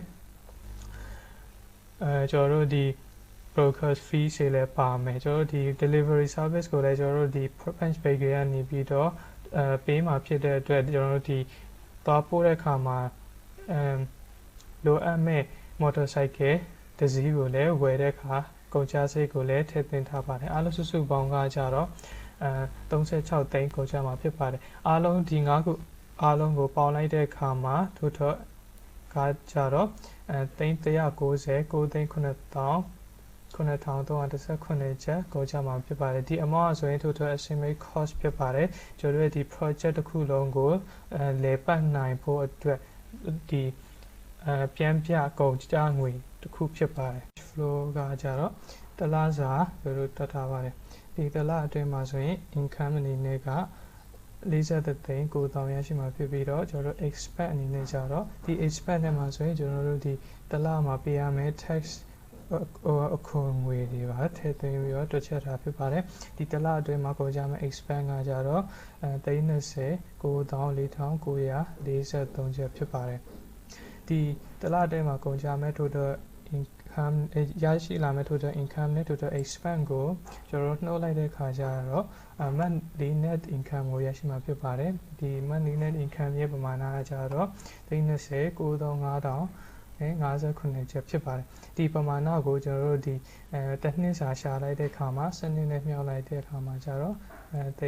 2503,484 ကျပ်ရရှိမှာဖြစ်ပါတယ်ဒီတဲ့ဒီ income ကဆိုရင်ပုံမှန်မဟုတ်ပါဘူးခဲကျွန်တော်တို့ဒီနေ့ထူးနေ့မြတ်နေ့နဲ့တိုက်ဆိုင်ခဲ့မယ်ဆိုရင်လည်းကျွန်တော်တို့ဒီ income တွေကဒိုးလာမှာဖြစ်ပါတယ်အထူးသဖြင့်နေ့ထူးနေ့မြတ်တွေလို့ပြောတဲ့အခါမှာကျွန်တော်တို့ Dejan တို့ဒီ New Year တို့ဒီ Christmas တို့စသဖြင့်နေ့ထူးနေ့မြတ်တွေပါဝင်မှာဖြစ်ပါတယ်အဲ့လိုမျိုးနေ့ရက်တွေနဲ့တိုက်ဆိုင်တဲ့အခါမှာဆိုရင်ကျွန်တော်တို့ bakery ရဲ့ရောင်းအားဆိုရင်ခါတိုင်းထက်မြင့်တက်နိုင်ရှိပါတယ်ထို့အပြင်ကျွန်တော်တို့ဒီအကြောင်းမျိုးကြောင့်ရောင်းအားလည်းနေသွားနိုင်တဲ့အခြေအနေမျိုးလည်းရှိပါတယ်ကျွန်တော်တို့ဒီအကယ်၍ဒီမြောင်းမြတ်မှာရှိတဲ့ကျောင်းတွေနဲ့ဒီ store ဆိုင်တွေနဲ့ညှိနှိုင်းပြီးတော့ကျွန်တော်တို့ဒီ product တွေကိုတို့ bakery ကနေပြီးထုတ်လုပ်တဲ့ပေါင်မုတ်တွေ cookie တွေ product တွေကိုဖြန့်ဝေပေးနိုင်မယ်ဆိုရင်လည်းကျွန်တော်တို့ရဲ့ဒီ income ကဆိုရင်တက်လာမှာဖြစ်ပါတယ်ကျွန်တော်တို့ Punch Bakery ရဲ့ net percent value မှာဆိုရင်3နှစ်စာတွက်ထားပါတယ်ပထမဆုံးနှစ်မှာဆိုရင်ရရှိတဲ့ပမာဏကတော့330 9,443,508 ကျပ်ဖြစ်ပြီးတော့ဒုတိယနှစ်မှာရရှိတဲ့ income ကကြတော့320 8,3,340 ကျပ်ဖြစ်ပါတယ်3နှစ်မှာရရှိတဲ့ income ကကြတော့330 9,468 ကျပ်ဖြစ်ပါတယ်ဒီ3နှစ်လုံးကိုပေါင်းလိုက်တဲ့အခါမှာကြတော့အစုစုပေါင်း net percent value ကကြတော့680 4,634,319 ကျပ်ဖြစ်ပါတယ်ဒီ total net percent value ကိုကျွန်တော်တို့ဒီ initial investment ကျွန်တော်ရင်းနှီးမှတည်ငွေနဲ့နှုတ်လိုက်တဲ့အခါမှာဆိုရင်တော့480 4,800,000 ကိုရရှိမှာဖြစ်ပါတယ်ကျွန်တော်ဒီဟာကိုကြည့်ချင်းအဖြစ်ဒီ net percent value နဲ့ initial investment ကိုနှုတ်လိုက်တဲ့အခါမှာကျွန်တော်တို့ဒီ positive ရတဲ့အတွက်ကျွန်တော်ဒီ project ဆိုရင်အကျိုးမြတ်ရရှိစေမှာဖြစ်ပြီးတော့ဒီဆက်လုပ်တဲ့အခါမှာဆိုရင်လည်းကျွန်တော်တို့ဒီရင်းနှီးငွေတွေကိုမထိခိုက်ပဲနဲ့အောင်မြင်ပြီးဆက်လုပ်နိုင်မှာဖြစ်ပါတယ် discounted payback period မှာဆိုရင်ကျွန်တော်တို့ rate ကို 5% သတ်မှတ်ထားပါတယ်နောက်ပြီးတော့3နှစ်စာတွက်ချက်ထားပါတယ်ပထမဆုံးနှစ်မှာဆိုရင်cash flow 350 3,4,684 ကျပ်ကိုရရှိမှာလို့ကျွန်တော်တို့ထည့်သွင်းထားပါတယ် second year နဲ့ third year မှာလည်းထိုနည်းတူစွာရရှိမယ်ဆိုလို့ကျွန်တော်ထည့်သွင်းထားပါတယ်ဒီ discounted payback period formula တွေကိုခုနကတော့ amount တွေထည့်သွင်းလိုက်တဲ့အခါမှာဆိုရင် before cash flow အနေနဲ့ပထမဆုံးနှစ်မှာ330 9,443,508 ကျပ်ကိုရရှိမှာဖြစ်ပြီးတော့ second year မှာ320 8,3,3,410တစ်ချက်ကိုရရှိမှာဖြစ်ပါတယ် third year အနေနဲ့310 9,468 ကျပ်ကိုရရှိမှာဖြစ်ပါတယ်ကျွန်တော်တို့ဒီဟာကိုကြည့်ချင်းအဖြစ်ဒီ second year third year တွေတော့ကြည့်စရာမလိုတော့ဘဲနဲ့ဒီ first year မှာကြည့်မယ်ဆိုရင်ကျွန်တော်တို့ဒီ project ဆိုရင်ဒီတစ်နှစ်အတွင်းနဲ့ကျွန်တော်တို့ခြေထားတဲ့ချင်းငွေတွေလည်းကိုပြန်ဆက်နိုင်မယ်ပြီးရင်ဒီအရင်ကြည့်မယ်ဆိုတဲ့သဘောကိုရရှိပါတယ်ပြောမယ်ဆိုရင်တော့ကျွန်တော်တို့ဒီ project ဆိုရင်တစ်နှစ်အတွင်းမှာအရင်ကြည့်မဲ့ project မျိုးဖြစ်ပါတယ်ကျွန်တော်ရဲ့ project ရဲ့ accounting rate of return မှာဆိုရင်average net profit မှာဆိုရင်ကျွန်တော်တို့ဒီခုနကရရှိခဲ့တဲ့ဒီတစ်နှစ်3နှစ်စာ income ကိုပေါင်းလိုက်တဲ့အခါမှာ85သိန်း 4,250 ကျပ်ကို3နှစ်စာပေါင်းထားတဲ့အတွက်ကြောင့်3နှစ်စာလိုက်တဲ့အခါမှာ350 3,4,684 ကျပ်ကိုရရှိမှာဖြစ်ပြီးတော့ average book value အနေနဲ့ကျတော့ initial investment ဖြစ်တဲ့ကျွန်တော်တို့စစချင်းကျွန်တော်ပြောသွားတဲ့ပမာဏက390 9,9,9,319 ကျပ်နဲ့ပြီးရင်salvage value ကိုတော့ကျွန်တော်တို့0အနေနဲ့သတ်မှတ်ထားပြီးတော့နှစ်နဲ့စားလိုက်တဲ့အခါမှာ average book value ရဲ့ တန်ဖိုးကကြတော့သိန်း90ကိုသိန်း88,658.50 ရက်ရှိမှာဖြစ်ပါတယ်ကျွန်တော်တို့ဒီခုဆိုရင် ARR ရဲ့ formula တွေထည့်သွင်းလိုက်တဲ့အခါမှာ average net profit အနေနဲ့ကြတော့25,250 3,4,684 ချက်ကိုတည်ပြီးတော့39,သိန်း88,658.5 နဲ့စားလိုက်တဲ့အခါမှာ ARR ရဲ့rate accounting rate of return ကကြတော့ 2.5% ရမှာဖြစ်ပါတယ်ကျွန်တော်အားလုံးအချင်းချုပ်ပြီးပြန်ပြောရမယ်ဆိုရင်ကျွန်တော်ဒီ project ကို run ဖို့အတွက် total estimate cost အနေနဲ့190 9,9,319 ချက်ကိုလိုမှာဖြစ်ပါတယ်ဒီပမာဏဆိုကျွန်တော်ဒီ project တစ်ခုလုံးအတွက်လုံလောက်တဲ့ဝေချေပမာဏဖြစ်ပါတယ်ကျွန်တော်ဒီ project ကို run တဲ့အခါမှာတစ်လအနေနဲ့ဝင်ငွေ43,900 ရရှိမှာဖြစ်ပြီးတော့ကုန်ကျစရိတ်အနေနဲ့3,943,943 ချက်ကိုရရှိမှာဖြစ်ပါတယ်ဒီနှစ်ခုကိုနှုတ်လိုက်ပြီးတော့ရရှိလာတဲ့ဒီ net income အနေနဲ့ကြတော့ဒီတစ်လ net income အနေနဲ့ကြတော့3,959,058 ချက်ဖြစ်ပါတယ်ကျွန်တော်ဒီရရှိလာတဲ့ဒီတစ်လစာ net income ပုံမူတည်ပြီးတော့တစ်နှစ်စာတွက်လိုက်တဲ့အခါမှာဆိုရင်25,250 3,4,684 ချက်ကိုရရှိမှာဖြစ်ပါတယ်ဒီပမာဏကိုကြည့်ချင်အောင်ကျွန်တော်တို့ဆိုရင်စောစောကပြောခဲ့လို့ပဲကျွန်တော်တို့ဒီ project ရဲ့ယူထားခဲ့တဲ့အကျွေးတွေရဲ့ဒါဆိုရင်ဒီတစ်နှစ်အတွင်းမှာခြေသွားမှာဖြစ်ပြီးတော့အရင်ကိုလည်းတစ်နှစ်အတွင်းမှာပြန်ရမယ်ဆိုပြီးတော့ကျွန်တော်တို့ဒီမှာတစ်ချက်ပြီးတော့ခံမှန်းထားတာဖြစ်ပါတယ်ကျွန်တော်ခုထပ်ပြောသွားမယ်ခေါင်းစဉ်ကတော့ဒီ Punch Bakery ရဲ့ time schedule အကြောင်းဖြစ်ပါတယ်ကျွန်တော်ဒီ project တစ်ခုလုပ်ဆောင်ပြီဆိုရင်ဒီ time schedule မရှိဘူးဆိုရင်ကျွန်တော်တို့ဒီ project ကိုအချိန်မီပြီးစီးနိုင်ဖို့လည်းမဖြစ်နိုင်ဘူးလို့ကြည့်ကြရမှာ risk တွေရှိခဲ့မယ်ဆိုရင်လည်းဖြည့်ရှင်းဖို့အတွက်အခက်အခဲတွေရှိနေမှာဖြစ်ပါတယ်ကျွန်တော်ဒီ project ကိုလုပ်ဆောင်ပြီးဆိုရင် time schedule ဆိုရင်မရှိမဖြစ်လိုအပ်တဲ့အရာတစ်ခုဖြစ်ပါတယ်ကျွန်တော်တို့ရဲ့ Punch Bakery project ရဲ့ time schedule ကြည့်မယ်ဆိုရင်activities အနေနဲ့ ENI IT ကိုခုရှိပါတယ်ပထမဆုံး activity အနေနဲ့ကျွန်တော်တို့ဒီ bakery ကိုစတင်လုပ်ဆောင်တဲ့အခါမှာ license ကိုလျှောက်ထားတဲ့အချိန်ကို25ရက်အဖြစ်သတ်မှတ်ထားပါတယ်။ activity ပြီးမှဆိုရင်ကျွန်တော် project ကိုလည်းပတ်တဲ့အခါမှာလိုအပ်မဲ့ပတ်စံတွေကိုရှာဖွေတဲ့အချိန်လုံးနေရှာဖွေမဲ့အချိန် investor တွေကိုရှာဖွေမဲ့အချိန်ကို25ရက်အနေနဲ့သတ်မှတ်ထားပါတယ် activity view ကျတော့ activity A ရဲ့နောက်မှာထားမှာဖြစ်ပါတယ် activity C မှာကျရင်ကျွန်တော်ဒီ project ဆိုရင်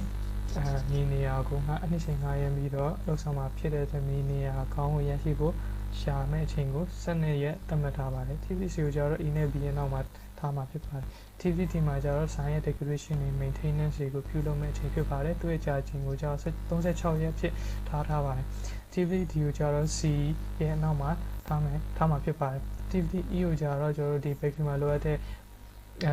အရာတွေကိုဝယ်မယ်တက်ဆင်မဲ့အချိန်ဖြစ်ပါတယ်သူ့ကိုကျတော့12ရက်ထားပါတယ် activity E ကိုတော့ D ရဲ့နောက်မှာထားမှာဖြစ်ပါတယ်ကျွန်တော်တို့ activity F မှာဆိုရင်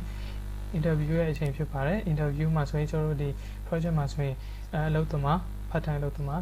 6ရက်ကိုခန့်ထားမှာဖြစ်ပါတယ် head bakery အပါအဝင်ဖြစ်ပါတယ်အဲ့ဒီ6ရက်ကို interview ရဲ့ရက်အတိုင်းတာကို9ရက်သတ်မှတ်ထားပြီးactivity F ကိုကြတော့ G ရဲ့အနောက်မှာထားမှာဖြစ်ပါတယ် activity G ကိုကြတော့ကျွန်တော်တို့ဒီ CP feature ကို franchise လုပ်တဲ့အခါမှာလိုအပ်မဲ့ process ကိုပြုလုပ်တဲ့ H ရက်ကို10ရက်ဖြစ်သတ်မှတ်ထားပြီးတော့ B ရဲ့နောက်မှာထားမှာဖြစ်ပါတယ် activity H ကကြတော့ကျွန်တော်တို့ဒီ project မှာဆိုရင်ကျွန်တော်တို့ bakery ရဆိုရင်ကျွန်တော်တို့ကိုယ်တိုင်ထုတ်လုပ်တင်မကဘဲနဲ့သူများတွေရဲ့ product ကိုလည်းတင်သွင်းမယ်ကျွန်တော်တို့ရဲ့ product ကိုလည်းသူများကိုပို့တဲ့အခါမှာကြားမှာလိုအပ်တဲ့ wholesaler တွေကိုရှာဖွေရမယ့်အချိန်ကို10ရက်ဖြစ်သတ်မှတ်ထားပါတယ်ဒီ activity H ကိုကျတော့ F ရဲ့အနောက်မှာထားမှာဖြစ်ပါတယ်နောက်ဆုံး activity တစ်ခုဖြစ်တဲ့ဒီဆိုင်ဖွင့်ပွဲနဲ့ promotion ကိုပူးတွဲကျင်းပမယ့်အချိန်ကိုကျတော့14ရက်ဖြစ်သတ်မှတ်ထားပါတယ်အဲ့ဒီ activity I ကိုကျတော့ E နဲ့ H ရဲ့နောက်မှာထားမှာဖြစ်ပါတယ်ဆိုတော့ဒီနောက်မှာဆိုရင်time schedule ရှိပါတယ် time schedule ကိုပုံလေးနဲ့ပြထားပါတယ်ဒီမှာဆိုရင်အနည်းနဲ့ပြထားတဲ့အထဲမှာA B C D E I ကျတော့သူတို့ကျတော့လှုပ်ဆောင်တဲ့အခါမှာနှောင့်နှေးချင်းကြလို့မရပါဘူးဆိုတော့သူ သူတို့နှောင့်နှေးချက်ချလိုက်မယ်ဆိုရင်ဒီ activity ကိုအချိန်မီနဲ့ပြီးစီးနိုင်မှာမဟုတ်ပါဘူး။ဘာဖြစ်လဲဆိုတော့သူရဲ့ကြာချိန်က124ရက်ရှိပါတယ်။အကယ်၍များတာဒီကြားထဲမှာတစ်ခုနှောင့်နှေးသွားမယ်ဆိုရင်ကျွန်တော်တို့ project အချိန်မီပြီးစီးနိုင်မှာမဟုတ်ပါဘူး။ဒုတိယတစ်ခုအနေနဲ့ဒီအောက်မှာ A B G F H I ကိုကြည့်မယ်ဆိုရင်ဒီကြားထဲမှာဆိုရင်အားလုံးစုစုပေါင်းလို့ဆောင်ရမယ့်ရက်ပေါင်းက89ရက်ရှိပါတယ်ဒီမှာဆိုရင်ဒီကြားထဲမှာဆိုရင်အနေငယ်နှောင့်နှေးချမ်းကြာလို့ရပါတယ်ဒါပေမဲ့ကျွန်တော်တို့ project ကိုတော့နှောင့်နှေးချမ်းကြာမှုမရှိဘဲအချိန်မီပြီးစီးအောင်လုပ်ဆောင်သွားမှာဖြစ်ပါတယ်ဒီ project ကိုလုပ်ဆောင်တဲ့အခါမှာ time schedule အရကြာမဲ့အချိန်ကကျတော့ရက်အနေနဲ့ကျတော့149ရက်ကြာမှာဖြစ်ပြီးတော့လအနေနဲ့4လကြာမှာဖြစ်ပါတယ်ခုနပြောခဲ့သလိုပဲကျွန်တော်တို့ project ကိုနှောင့်နှေးချမ်းကြာမှုမရှိဘဲအချိန်မီပြီးစီးအောင်လုပ်ဆောင်မှာဖြစ်ပြီးတော့ဒီ activity A ကနေ IT လုပ်ဆောင်ရမယ့်ရက်အတိအကျကိုကျွန်တော်သတ်မှတ်ထားပါတယ်ဒီ activity A မှာဆိုရင်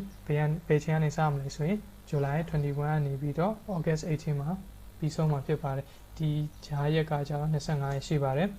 ဒီ activity B ကဘယ်ချိန်မှာစမလဲဆိုရင် August 18ကနေစပြီးတော့ September 19မှာပြီးဆုံးမှာဖြစ်ပါတယ်သူတို့ဒီနှစ်ခုကြားမှာဆိုရင်25ရက်အချိန်ရှိပါတယ်ပြီး activity C မှာဆိုရင်ဘယ်ချိန်မှာစမလဲဆိုတော့ September 19နေပြီးတော့ September 30အထိစမှာမယ်သူတို့ရဲ့ဂျားမှာကြာချိန်ရော12ရက်ရှိပါတယ် activity D မှာကျတော့ September 30ရက်နေပြီးတော့ November 5မှာဆုံးသွားမှာဖြစ်ပါတယ်သူရဲ့ကြာချိန်ရော36ရက်ရှိမှာဖြစ်ပါတယ်ကျွန်တော်တို့ဒီ activity E မှာကျတော့ November 5မှာစပြီးတော့ November 19မှာပြီးဆုံးမှာဖြစ်ပါတယ်ဂျားမှာ12ရက်ရှိပါတယ်ဒီ activity F မှာကျတော့ November 19ကနေစပြီးတော့ November 24မှာဆုံးသွားမှာဖြစ်ပါတယ်ဂျားမှာ9ရက်ရှိပါမယ်activity G မှာကြာပြန်တော့လဲ November 24မှာစပြီးတော့December 4ရက်နေ့မှာပြီးဆုံးသွားမှာဖြစ်ပါတယ်activity H မှာကြာတော့ December 4ရက်နေ့မှာစပြီးတော့ December 16ရက်နေ့မှာပြီးဆုံးမှာဖြစ်ပါတယ်ကြာတဲ့ကြာချိန်မှာကျတော့10ရက်ရှိပါမယ်နောက်ဆုံးအနေနဲ့ activity I မှာဆိုရင်ကျွန်တော်တို့ဒီဆိုင်ဖွင့်ပွဲတို့ promotion ပွဲတို့ကိုကျင်းပဖို့အနေနဲ့အတိအကျကျွန်တော်တို့သတ်မှတ်ထားတဲ့အချိန်ကကျတော့ December 16ရက်နေ့မှာအကုန်လုံးပြီးစီးပြီးတော့ဒီဇင်ဘာ31ရက်နေ့အထိ promotion ကိုဆိုင်ရဲ့ promotion ကိုကျင်းပမှာဖြစ်ပါတယ်ဒီ14ရက်အဲ့ဒီအကြာဒီဇင်ဘာ16ရက်နေ့31ရက်အထိကကြာချိန်ကတော့14ရက်ရှိမှာဖြစ်ပါတယ်ဆိုတော့ပြောခဲ့လို့ပဲကျွန်တော်တို့ဒီ project ကိုလုပ်ဆောင်တဲ့အခါမှာအချိန်ကန့်သတ်နေနေကြတော့149ရက်အတွင်းလအနေနဲ့ကြာရင်ပြောရင်တော့4လအတွင်းမှာပြုလုပ်မှသာလျှင်ကျွန်တော်တို့သတ်မှတ်ထားတဲ့ဒီဒီဇင်ဘာ16ရက်နေ့ Christmas မတိုင်ခင်မှာဖွင့်နိုင်မှာဖြစ်ပါတယ်ရှေ့ဦးစွာမင်္ဂလာပါလို့နှုတ်ခွန်းဆက်သချင်ပါတယ်ကျွန်မကတော့ခုဝင်ဖြစ်ပါတယ်ဆက်လက်ပြီးကျွန်မတင်ပြသွားမယ့်အကြောင်းအရာကတော့နောက်ဆုံး project တစ်ခုဖြစ်တဲ့ chapter 8 project feasibility နဲ့ chapter 9 final action တွေဖြစ်ပါတယ် chapter 8ကိုရင်သက်ကြပါစို့ project feasibility လုပ်ရခါမှာဆိုရင်အမျိုးအစားလေးမျိုးခွဲထားရှိပါတယ် schedule feasibility technical feasibility operational feasibility နဲ့ economic feasibility တွေဖြစ်ပါတယ် schedule feasibility ကကျမတို့ရဲ့ PNCH bakery project ရဆိုရင်149ရက်အတွင်းမှာ PC အောင်လုပ်ဆောင်မယ်လို့ plan ဆွဲထားပြီးသားဖြစ်ပါတယ် PC တဲ့ခါမှာဆိုရင်ထုတ်ကုန်ရှိမျိုးရောင်းချသွားမှာဖြစ်ပါတယ်ဒီ149ရက်တော်တွင်ကျမတို့ကဆိုရင်တရားဝင်ဖွဲ့စည်းနေကြဆုံပြီးတော့ license ရရှိထားပြီးသားပဲဖြစ်ပါတယ်လက်လက်ကဖွဲ့နဲ့လည်းတွေ့ဆုံခဲ့ပြီးသားဖြစ်ပါတယ်ဒါကြောင့်149ရက်ကျော်ပြီးသားဖြစ်ဆိုရင်ကျမတို့ရဲ့အယောင်အားဆိုရင်အသင်းတင်ရရှိထားပြီးသားပဲဖြစ်ပါတယ်ဒီကျမတို့ဆွဲတဲ့ activity တွေမှာဆိုရင်နောက်ကျလို့ရတဲ့ activity နဲ့နောက်ကျလို့မရတဲ့ activity ရှိပါတယ်နောက်ကျလို့မရတဲ့ activity ကနောက်ကျခဲ့မယ်ဆိုရင်နောက်ကျလို့ရတဲ့ activity မှာပိုတဲ့လောရက်တွေကိုပြန်ဖက်ပြီးတော့အဲ့ဒီနောက်ကျလို့မရတဲ့ activity တွေမှာပြန်ဖြည့်ပြီးတော့ကျမတို့ project ကိုဆက်လက်ပြီး run လုပ်မှာဖြစ်ပါတယ်ဒါကြောင့်ကျမတို့ project နောက်ကျဖို့ကတော့စိတ်ပူစရာမရှိပါဘူး149ရက်တွင်တေချာကိုပြီးစီးသွားဖြစ်ပါတယ် technical feasibility ရရှိမှဆိုရင်ကျမတို့ကဆိုရင် delivery service ကိုလုပ်ဆောင်သွားဖို့အစီအစဉ်ရှိပါတယ်ဒီလိုလုပ်ဆောင်ဖို့လုပ်တဲ့အခါမှာဆိုရင်ကျမတို့ကဆို mobile phone နဲ့ computer ကိုအသုံးပြုပြီးတော့ internet နဲ့ချိတ်ဆက်ပြီးတော့ကျမတို့ customer နဲ့ဆက်သွယ်ဆောင်ဖြစ်ပါတယ်ဒီလိုလုပ်ဖို့များများမှာရှိတဲ့ technical ကဆိုရင်လည်းဆက်လက်ပြီးဖွံ့ဖြိုးနေစေဖြစ်တဲ့အတွက်ကြောင့်အားလုံးအားဆိုရင်အဆင်ပြေပါတယ်နောက်ပြီးတော့ဒီလိုလုပ်မယ်ဆိုရင်ကုန်ကျစရိတ်ရလို့နေပြီးတော့ကိုယ်တိုင်လည်းတရုပ်စာမလို့ customer တွေကလည်းကျမတို့ကိုပို့ပြီးတော့လိမ်မြန်စွာသိနိုင်တယ်ပေါ့နော်ဒီလိုလုပ်ဖို့ရလို့ဆိုရင်ကျမတို့ဖွဲ့စီမှာရှိတဲ့လူတွေကလည်းဒီ technical ဘိုင်းမှာအားနည်းတဲ့လူတွေမရှိဘူးကျွမ်းကျင်ပြီးသားလူတွေဖြစ်တဲ့ကြောင့်ကျမတို့ဒီ technical ဘိုင်းကြည့်မယ်ဆိုရင် positive ဖြစ်ပါတယ် operational အပိုင်း feasibility ကိုကြည့်မယ်ဆိုရင်ပေါ့နော်ကျမတို့ရဲ့ project အခုမှလက်ရှိစ run တဲ့ project ဖြစ်တာပေါ့နော်ဒီနေ့ညမှာရှိထားပြီးသားမဟုတ်တဲ့လုပ်ငန်းကတော့9ခုရှိပါတယ်ဒီလုပ်ငန်း9ခုဟာဆိုရင်ရှိရကြပြီဆိုပေမဲ့ customer ကို service ပေးတဲ့အခါမှာပြည့်သူတို့ product ပြည့် customer စိတ်ကြည်နေမှုပြေဝမရှိဘူးနောက်ပြီးတော့ complaint တွေကိုကြားနေရတာရှိရပါတော့ဒီလိဟာနေတဲ့စီကွက်ကိုကျမတို့ကပြန်ဖြည့်ဖို့ဒီအဖွဲ့ဒီမဟုတ်တဲ့လုပ်ငန်းကိုဖွင့်လိုက်တာရချင်းဖြစ်ပါတယ်ကျမတို့ရဲ့လုပ်ငန်းဆိုရင်လည်းတရားဝင်ကွန်ပျူတာရရှိထားတဲ့တရားဥပဒေနဲ့ညှိစွန်းမှုမရှိဘူးဘာသာရေးအရာကြည့်မယ်ဆိုရင်ညှိစွန်းမှုမရှိဘူးနော်လူမျိုးဘာသာမျိုးကျမတို့ရဲ့ထုတ်ကုန်စားသုံးနိုင်ပါတယ်ဒါကြောင့်ဆိုရင်စရာမရှိပါဘူးနောက်ပြီးတော့အစားအသောက်လုံခြုံမှုပိုင်းမှာဆိုလည်းလမ်းစဉ်ရရှိထားပြီးသားဖြစ်တဲ့အတွက်ကြောင့်ကျမတို့ရဲ့စားသောက်ကုန်လုံးလုံစိတ်ချစွာစားသုံးနိုင်ပါတယ်ဒီမန္တလေးမြို့မှာရှိတဲ့လူထုတွေကလည်းကျမတို့ရဲ့ project ကိုတက်ခံနိုင်မယ်လို့ကျမတို့ယုံကြည်ပါတယ်နောက်ဆုံးတစ်ခု economic feasibility ရကြည့်မယ်ဆိုရင်ကျမတို့ရဲ့40ရာခိုင်နှုန်းသောယင်းနှိမ့်ငွေရဆိုရင်ကိုယ်ပိုင်ငွေဖြစ်ပြီးတော့60ရာခိုင်နှုန်းသောယင်းနှိမ့်ငွေရဆိုရင်ကျမတို့ဘဏ်ကနေချင်းငွေထားတာဖြစ်ပါတယ်စုစုပေါင်းအစအနေဆုံးကြီးကုန်ကျစရိတ်ကတော့380ကျော်ကုန်ကျပြီးတော့တလအတွင်းကုန်ကျထွက်ငွေနဲ့ဝင်ငွေကတော့တလထွက်ငွေကတော့320ကျော်ရှိပြီးတော့ဝင်ငွေကတော့330နီးပါးရှိပါတယ်တနေ့အတွင်းဝင်ငွေကတော့300ကျော်ဖြစ်ပါတယ်နောက်ပြီးတော့ကျမတို့တွက်ထားတဲ့အရာဆိုရင်ဒီနေ့အတွင်းမှာကျမတို့ရဲ့အကြွေးတွေကိုပြန်ပြီးတော့ဆက်နိုင်တယ်ဖြစ်ပါတယ်။ဒါကြောင့်စိတ်ပူစရာမရှိပါဘူး။ဒီ COVID-19 ရောဂါဆိုရင်လည်းဒီများများမှာဆွေးနွေးစရာတိတ်မရှိပါဘူး။ project ကိုကောင်းမို့ကြောင်းမို့ရနိုင်ပါတယ်။နောက်ပြီးတော့တရင်ကျိုးကာလအတွင်းမှာ Christmas ကာလအတွင်းမှာနှစ်တကူကာလဒီမှာဆိုရင်လည်းပို့ပြီးတော့ဝင်ငွေတွေဝင်နိုင်ဖို့အလားအလာရှိပါတယ်။ Salary Chapter 9ဖြစ်တဲ့ Plan of Action ပိုင်းကိုတက်ကြပါစို့ဒီ Plan of Action ပိုင်းမှာဆိုရင်ဘယ်သူကတောင်းဝန်ယူရဘယ်သူကတောင်းဝန်ခွဲမလဲဆိုတဲ့ပိုင်းဖြစ်ပါတယ်။ကျွန်တော်ဒီလိုတောင်းဝန်ခွဲရခြင်းအပြင်တူဦးကြောက်တဲ့နဲ့ဒီ project ကိုပြီးစီအောင်မလုပ်နိုင်ဘူး။နောက်အဖွဲ့နဲ့လုပ်ဆောင်ခြင်းအကြီးပြဿနာကြုံတဲ့အခါမှာလည်းတေချာဆွေးနွေးရည်နိုင်တိုင်ပြီးတော့ project ကိုလင်းမြန်စွာလုပ်ဆောင်နိုင်တဲ့အတွက်ကြောင့်ဒီလိုမျိုးတောင်းဝန်ခွဲခြားထားခြင်းဖြစ်ပါတယ်။ပထမဆုံးတောင်းဝန်ခွဲထားတာကျတော့ကျွန်တော်တို့ project manager အဖွဲ့ကျွန်တော်တို့အဖွဲ့သားတွေကဆိုရင်ပြေကောက်တင်မြောက်သွားမှာဖြစ်ပါတယ်။နောက်ပြီးတော့ project manager နဲ့အဖွဲ့သားများဆိုရင်လည်းကျမတို့ project ရဲ့ permit ရရှိဖို့နဲ့ license ရရှိဖို့အတူတူကလုပ်ဆောင်တော့ဖို့တောင်းဝန်ရှိပါတယ်ပေါ့နော်။ project manager ဆိုရင်လည်းလက်အောက်ငယ်သားတွေကိုတောင်းဝန်ပြခွဲပေးဖို့သူကဆက်လက်ပြီးလုပ်ဆောင်သွားမှာမယ်။ project manager နဲ့ finance manager ဆိုရင်လည်းငွေကြေးရင်းနှီးအရင်နှီးရှာဖွေဖို့ပိုင်းနဲ့နောက်ပြီးတော့ fund ရှာဖို့အပိုင်းမှာသူတို့ကဆိုရင်ဆက်လက်ပြီးလုပ်ဆောင်သွားမှာဖြစ်ပါတယ်။ဒီကျမတို့ project မှာဆိုရင်လည်းလက်ထောက် manager 2ယောက်ရှိရပါတော့1 2ဆိုပြီးတော့ခွဲထားတာရှိတယ်။အဲဒီလက်ထောက် manager 2ယောက်ဆိုရင်အလုပ်သမား6ယောက်နဲ့တွေ့ဆုံပြီးတော့ interview မေးမြန်းသွားမှာဖြစ်ပါတယ်။နောက်ပြီးတော့လက်ထောက် manager 2ကဆိုရင်မြေခွဲရှာဖွေ9ရက်နဲ့ပိုင်းပြင်ဆင်မှုပိုင်းနဲ့ထိန်းသိမ်းမှုပိုင်းမှာသူကဆက်လက်ပြီးတော့တာဝန်ယူတောင်းရှိပါတယ်။ဒီလက်ထောက် manager 1ကကြတော့bakery မှာလိုအပ်တဲ့ပစ္စည်းနဲ့ဆက်ပစ္စည်းတွေကိုဝယ်ဖို့သူကတာဝန်ယူထားတယ်။နောက်ပြီးတော့လက်ထောက် manager 1နဲ့မဟုတ်တဲ့ကောင်းဆောင်ဆိုရင်မိဖို့ကြောင့်မရှိတဲ့ပစ္စည်းတွေကိုကန်တွယ်ထိသိဖို့သူတို့ကအတူတူကပူပေါင်းလို့ဆောင်သွားမှာမယ်။နောက်ပြီးတော့လက်ထောက် manager 2နဲ့အတူတူလုပ်သမားတွေကကြတော့ဖောက်တယ်တွေကိုဆိုင်တွင် service ပေးဖို့နဲ့ delivery service ပေးဖို့သူတို့အတူတူကလုပ်ဆောင်သွားမှာဖြစ်ပါတယ်။အယောင်မိတင်ရေးနဲ့စီကွဲဖြန့်ကျက်ဖို့တွေကတော့ project manager လက်ထောက် manager 1 2နဲ့ finance manager တို့အတူတူကပူပေါင်းလို့ဆောင်သွားမယ်။နောက်ဆုံးနေရကြတော့လက်ထောက် manager 1 2နဲ့ finance manager တို့ကဆိုရင်စီမံကိန်းတစ်ခုလုံးလုပ်ဆောင်မှုတွေကို project manager စီတင်ပြတော့မှာဖြစ်ပါတယ်။ကျွန်တော်တို့တောင်းဝန်ခွဲထားတာတော့ဒီလောက်ပါပဲ။ဒီလိုတောင်းဝန်ကိုအဖွဲ့အစည်းနဲ့လုပ်ချင်အဖြစ်ပေါ့နော်။ကျွန်တော်တို့ရဲ့ project ကိုအောင်မြင်မှုရရှိနိုင်မယ်လို့အပြည့်အဝယုံကြည်ပါတယ်။ဒီ project ကိုတင်ပြခွင့်ရတဲ့အတွက်လည်းဒီဝေးကျေးဇူးတင်ပါတယ်။